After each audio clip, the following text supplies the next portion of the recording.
On Monday evening, a House-passed bill aimed at helping communities impacted by recent natural disasters took a major step forward when the U.S. Senate voted to advance the bill. The 7,916 procedural vote set the stage for a final vote which will most likely be held on Tuesday.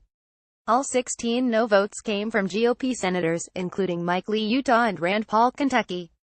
The $36.5 billion hurricane relief package that would provide Puerto Rico with a much-needed infusion of cash and keep the federal flood insurance program from running out of money to pay claims.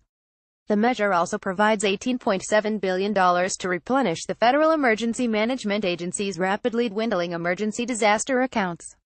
On Monday, FEMA announced more than $500 million in aid to Puerto Rico, including $285 million to help restore power and water services to the devastated island. An additional $16 billion would permit the financially troubled federal flood insurance program to pay an influx of Harvey-related claims. But the bill rejects requests from the powerful Texas and Florida congressional delegations for additional money to rebuild after Hurricanes Harvey and Irma.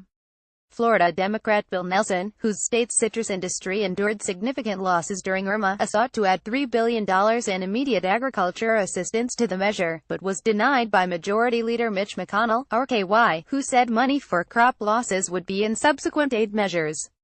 Senate passage on Tuesday would send the measure to President Donald Trump for his signature. There was urgency to move the measure swiftly, rather than add more money to it at this time, because the government's disaster response and flood insurance reserves are running out. Democrat Sen. Patrick Leahy of Vermont said that would happen in a matter of days without action.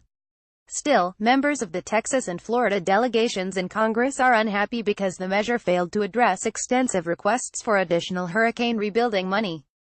Texas, inundated by Harvey in August, requested $19 billion, while Florida sought $27 billion.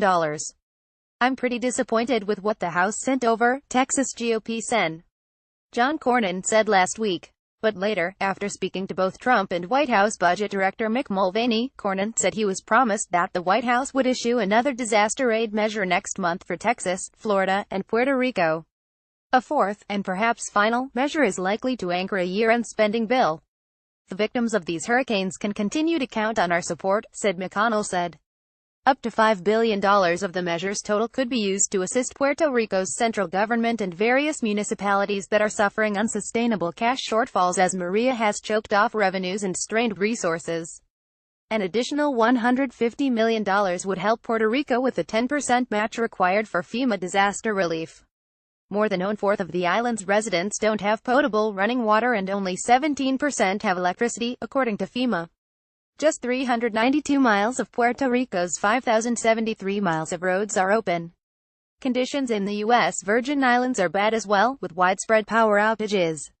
But Trump last week graded his response to the Puerto Rico disaster a 10 on a scale of 10. President Trump seems more concerned about claiming credit for a job well done than the actual situation on the ground deserves, particularly in Puerto Rico, Leahy said. "This is the hard part of governing," he added. "We dig in for the long haul, we stop patting ourselves on the back."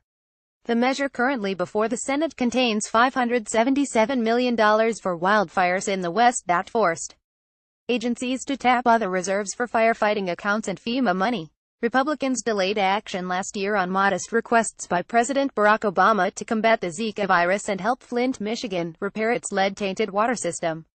But they are moving quickly to take care of this year's alarming series of disasters, quickly passing a $15.3 billion relief measure last month and signaling that another installment is coming next month. Damage is still being assessed and final cost estimates for recovering and rebuilding from this year's hurricane season are not in yet. Some House conservatives are becoming restive at the high price tag for the disasters which come as the deficit is growing.